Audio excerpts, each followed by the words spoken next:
yang memimpin dalam satu persekutuan. Ingatlah, ketika kita berada bersama-sama dengan Tuhan, Tuhan akan berpihak kepada kita. Siapakah lawan kita? Tidak ada. Karena Allah di pihak kita. Dia mau menunjukkan bukan saja dia dekat dengan Allah, tetapi dalam kehidupannya ia melakukan ibadah. Ibadah dalam seluruh kehidupannya. Ia memuji nama Tuhan. Ia ada dalam persekutuan dengan Tuhan. Bukan karena dia kaya, dia raja, dia hebat, terus dia tidak mengandalkan Tuhan. Tetapi sebaliknya, dia adalah seorang yang takut akan Tuhan dan mau melakukan kehendak-kehendak Tuhan dalam kehidupannya. Bapak Ibu kekasih Kristus, yang pertama Yosafat lakukan adalah ia mencari Tuhan. Ia tidak mencari yang lain. Kalau dia membutuhkan yang lain, dia sudah mengandalkan pasukannya yang hebat, pasukannya yang banyak, dan pasukannya yang bisa mengalahkan semuanya. Tetapi tidak. Dia tidak mau mengandalkan manusia. Karena dia tahu kalau mengandalkan manusia, ujung-ujungnya akan ada kekecewaan. Ujung-ujungnya kalau kita tidak lagi bersama-sama dengan dia, pasti ada gosip sana sini. Ketika dia lari kepada orang-orang pintar, ketika dia lari kepada orang-orang yang berpangkat, ketika ia lari kepada teman-teman, satu ketika semua akan sia-sia. Oleh karena itu, ia mencari Tuhan.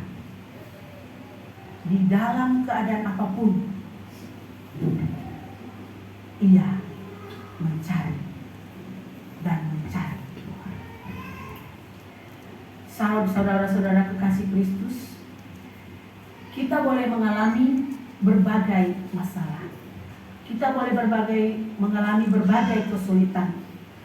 Persoalan hidup dalam rumah tangga, tantangan dalam rumah tangga, ekonomi dalam rumah tangga. Tetapi ada satu jawaban, ada satu jalan yang bisa membuat kita keluar dari semua masalah itu. Hanya Yesus tempat jawaban kita.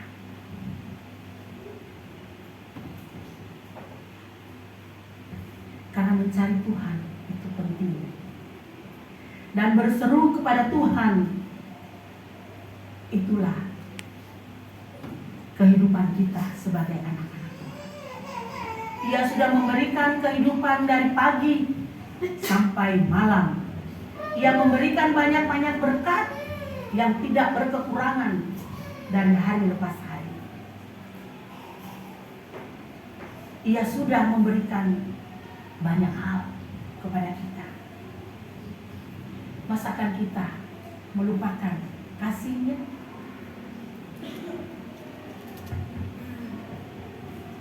Bapak Ibu saudara-saudara kekasih Kristus, ada seorang anak Tuhan, pemuda ya, dia bersaksi. Dia datang dari kampungnya menuju satu kampung. Dia punya modal untuk menghidupinya di kampung yang lain hanya 300.000 rupiah. Dia tidak punya uang lain selain itu. Tetapi dalam keyakinannya dari kampung dia berharap Allah yang saya punya, Allah yang saya sembah tidak akan pernah mengecewakan saya. Dia punya modal nekat, dia datang ke kampung seberang. Sampai di kampung itu banyak hal yang dia temui. Dan satu tujuannya, dia akan mencari pekerjaan. Walaupun ada banyak tantangan, walaupun banyak rintangan, dia akan tetap mencari Tuhan. Dia mencari-cari pekerjaan, tiba-tiba ada tawaran untuk dia. Dia datang di dalam pekerjaan itu. Tetapi sayangnya, dia sudah hidup beberapa minggu, jadi uangnya sudah menipis. Ketika dia bekerja, dia tidak ada lagi uang di dalam dompet. Dia hanya bilang, Tuhan Yesus, tolong saya. Saya tidak ada makanan. Ketika semua anak-anak Tuhan, teman-temannya semua ada di sekitar dia makan siang, dia tidak makan. Dia hanya bilang, Tuhan Yesus, ada air putih yang saya akan minum. Biarlah ini diberikan kekuatan supaya saya bisa bertahan hidup. Akhirnya dari minggu ke minggu, bulan ke bulan, dia melakukan itu. Jadi dia makan hanya sekali sehari. Dia dari rumah, dia tidak makan. Sampai tempat kerja hanya air putih. Dan ketika pulang sampai di rumah karena tinggal dengan orang, malu untuk makanan lebih, dia makan seadanya. Setiap hari begitu. Jadi dengan perut yang kosong dia bekerja. Tetapi dengan keyakinan bahwa Tuhan akan memberikan berkat baginya. Dan pada waktunya dia mendapat gaji. Selama sebulan itu air putih hanya di dalam perutnya. Teman-teman bilang, loh kamu kok gak makan? Ayo makan sama-sama. Enggak, saya sudah makan kok. Dan tadi kok makan tapi gak lihat kamu makan. Enggak, benar saya sudah makan. Tapi padahal belum. Ada teman yang di sebelahnya dia bilang, ayo kamu belum makan. Saya lihat kamu belum makan. Enggak, kamu salah lihat, saya sudah makan. Dan disitulah ketika dia menerima gaji, dia langsung mempunyai perasaan dan seluruh kehidupannya dia bilang, Tuhanku luar biasa. Tuhan bisa memelihara saya sebulan lamanya dengan hanya berlandaskan air putih, minum air putih. Bapak Ibu kekasih Kristus, dari sini juga kita mau diajar bahwa ketika kita ada dalam segala macam pergumulan hidup, ketika berharap kepada Tuhan, ada jalan keluar. Ketika berharap kepada sesama, tidak akan ada jalan keluar yang pasti. Untuk sementara dia akan menolong, tetapi untuk seterusnya dia tidak akan bisa menolong. Tapi kalau Tuhan kita, pagi kita datang, siang kita datang, sore kita datang, malam kita datang, kita meminta, tidak bosan-bosannya Tuhan akan memberikan bagi kita. Tetapi kalau manusia, ya hari ini bolehlah, besok ya iyalah. Kalau lusa, aduh sudah datang terus, aduh sudah ada lagi. Ya itulah kita manusia. Jadi dari firman Tuhan, Yosafat mau mengajak kita semua bahwa andalkanlah Tuhan dalam segala hal. Yang kedua,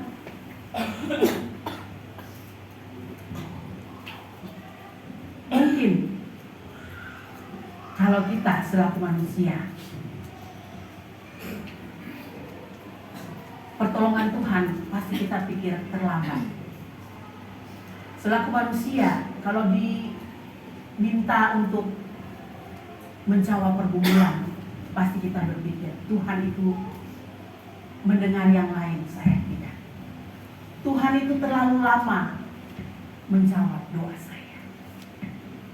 Tapi saudara, saya mau bilang, ada firman Tuhan yang mau mengajak kita.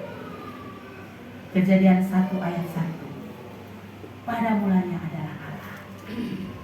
Pada mulanya adalah Allah. Kalau kita sakit, mana yang kita pilih? Allah atau dokter? Mungkin Bapak Ibu mau menjawab. Kalau kita sakit, mana yang kita pilih? Allah atau dokter? Dua-duanya. Dua-duanya. Ada yang jawab Allah, ada yang jawab dokter, ada yang jawab dua-dua. Tapi kalau kita mau cari pekerjaan, mana yang kita cari? Tuhan atau koneksi?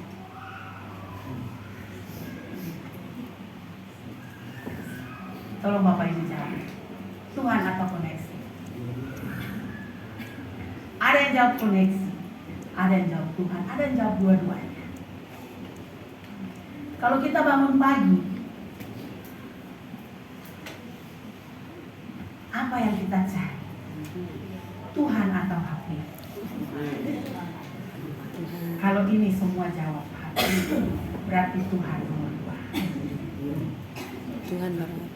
Iya, Bapak Ibu. Ini kenyataan ya, ini realita kehidupan yang kita jalani. Kita tidak bisa pungkiri, kita juga manusia, sama dengan manusia-manusia yang lain. Tapi di sini Yosafat mau mengajak kita, berharaplah kepada Tuhan. Kalau sudah pertama Tuhan, sakit Tuhan, setelah itu dokter. Kalau cari kerja, Tuhan, baru koneksi. Kalau bangun tidur, HP, baru Tuhan, baru HP. Bukan HP, baru Tuhan. Karena ketika Tuhan kita taruh di dalam kehidupan kita, di dalam seluruh kehidupan kita, awali dengan kegiatan kita dengan Tuhan, semuanya kita akan dapat. Dokter, kesana kita sembuh. Koneksi, kesana pasti ada dibantu. HP, setelah berdoa kita bisa melihat HP. HP bukan saja untuk dilihat status, tetapi ada firman-firman Tuhan yang diberikan oleh majelis jemaat. Saya lihat di HP itu kalau misalnya jemaat-jemaat lihat firman Tuhannya, ya tidak bisa balas lah. Ya paling lihat sebentar lah. Tetapi Bapak Ibu, kalau Bapak Ibu tidak sempat, Bapak Ibu bisa melihat itu. Seluruh kehidupan Bapak Ibu ada dalam rencana Tuhan. Dan tidak sia-sia bila buka handphone terus melihat firman Tuhan itu. Baca dan bisa mengerti. Majelis mengirim firman Tuhan setiap pagi. Majelis tidak mengharapkan apa-apa dari Bapak Ibu. Yang berharap adalah Tuhan. Tuhan berharap anak-anak saya bisa melihat apa yang dirasakan, apa yang dialami, apa yang firman Tuhan ini mau berbicara kepada anak-anakku sekalian. Biarlah mulai dari sekarang, ya tidak usah komen, yang penting baca. Kalau mau berkomen ya puji Tuhan. Karena firman Tuhan adalah suluk dalam kehidupan kami, terang dalam kehidupan. Bapak Ibu saudara-saudara kekasih Kristus, coba kita membuka Amsal 3 ayat 5 dan 6. Kita baca sama-sama.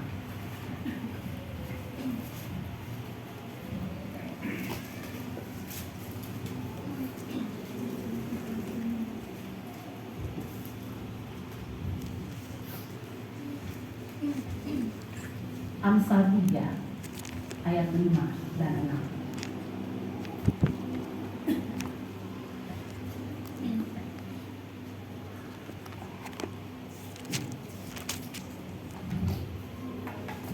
Ada yang sudah dapat?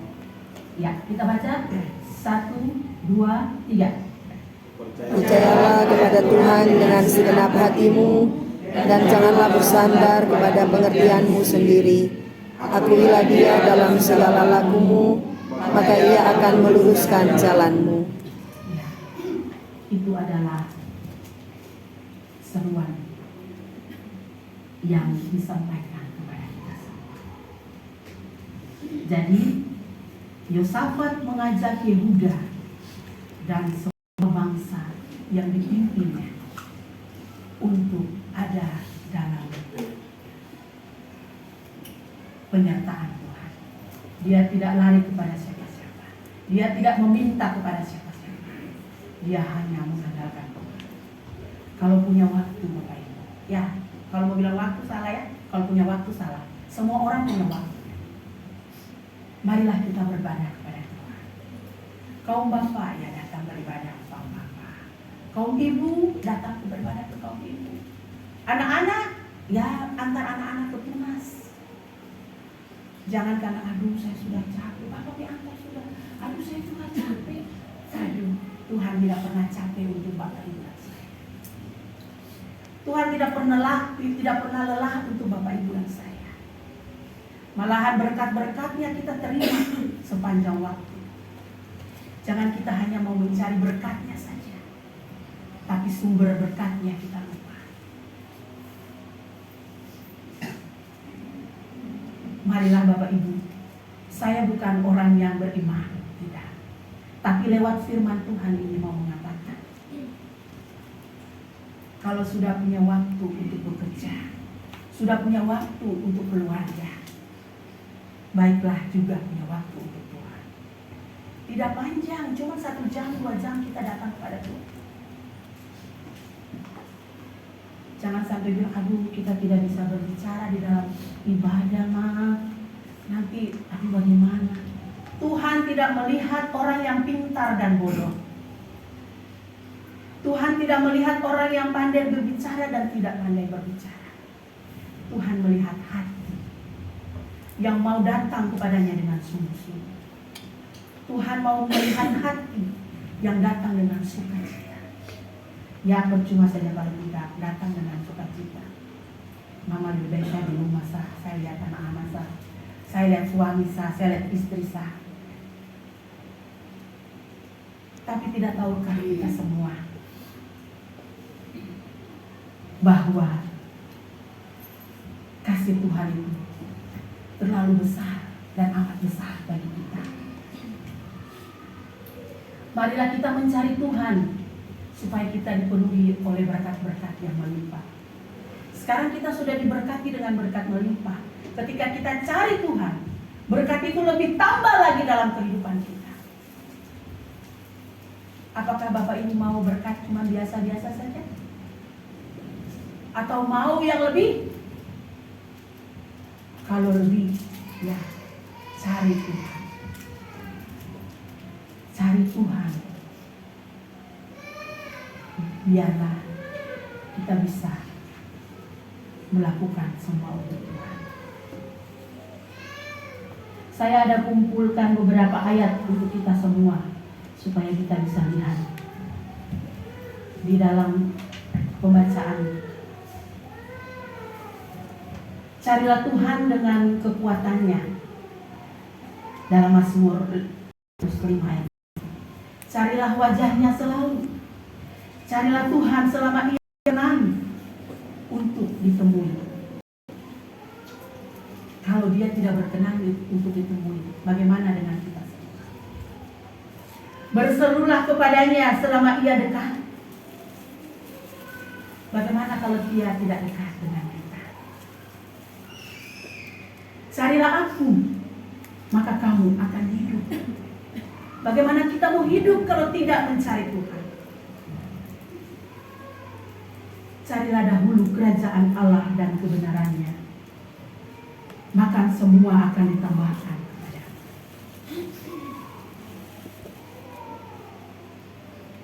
Mintalah, akan aku berikan kepadamu. Bapak Ibu, ini adalah ayat-ayat penguatan buat kita semua untuk tetap ada dalam persekutuan dengan Tuhan. Karena ketika kita tidak berada dengan Tuhan, hidup kita kosong, hidup kita hampa. Tapi kalau kita mau datang kepada Tuhan dengan persekutuan-persekutuan yang ada, segala persoalan kita, beban kita akan menjadi ringan.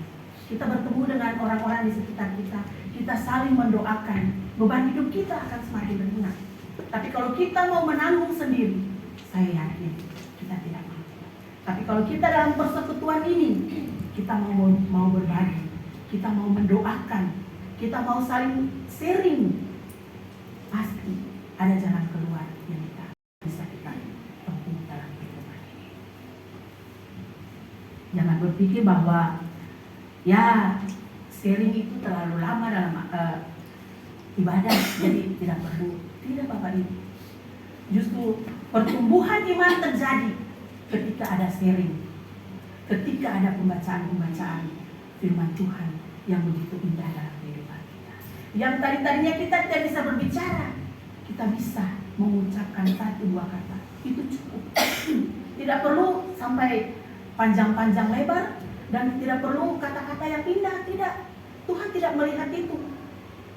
Tuhan melihat bagaimana kita datang dan berserah kepada-Nya. Bapak Ibu, dalam kehidupan berjemaat, kita tentunya perlu topangan satu dengan yang lain. Di saat saya susah, saya sedih, ada topangan dari teman-teman pelayan. Ada jemaat, ada hamba Tuhan yang menguatkan. Tapi kalau kita merasa bahwa kita sendiri, kita mengucilkan diri kita, setelah itu kita bilang, aduh, Ibu Bapak Gembala tidak mau melihat kita.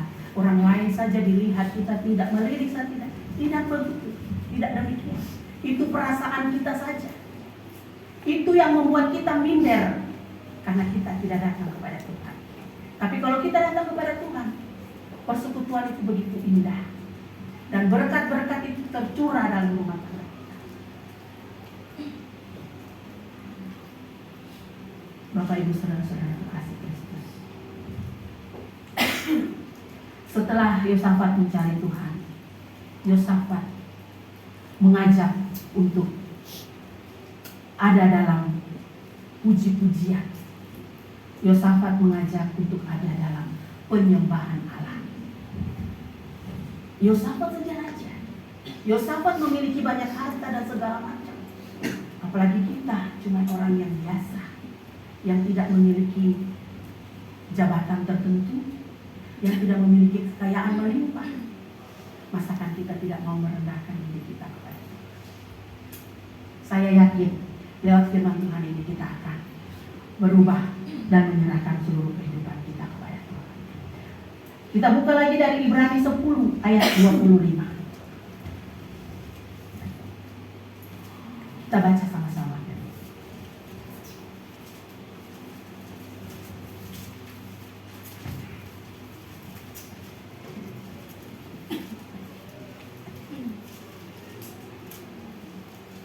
Ada yang dapat?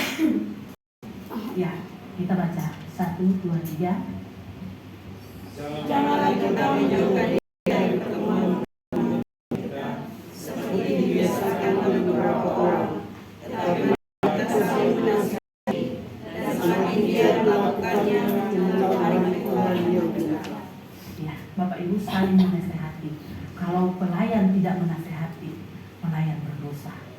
Karena apa yang disampaikan oleh firman Tuhan ini harus disampaikan. Bukan berarti pelayan menggurui, tidak. Bukan berarti pelayan pintar, tidak. Bukan berarti pelayan adalah seorang yang hebat, tidak. Semua sama di mata Tuhan. Tidak ada yang pintar, tidak ada yang kaya, tidak ada yang miskin. Di mata Tuhan semua sama. Yang penting kita mau datang, mau menyerahkan seluruh kehidupan kita kepada Tuhan, meminta pertolongan Tuhan, supaya kehidupan kita lebih diberkati, lebih mengandalkan Tuhan, lebih lagi kita diberkati. Untuk menutup rangkaian khotbah hari ini, saya mau bilang,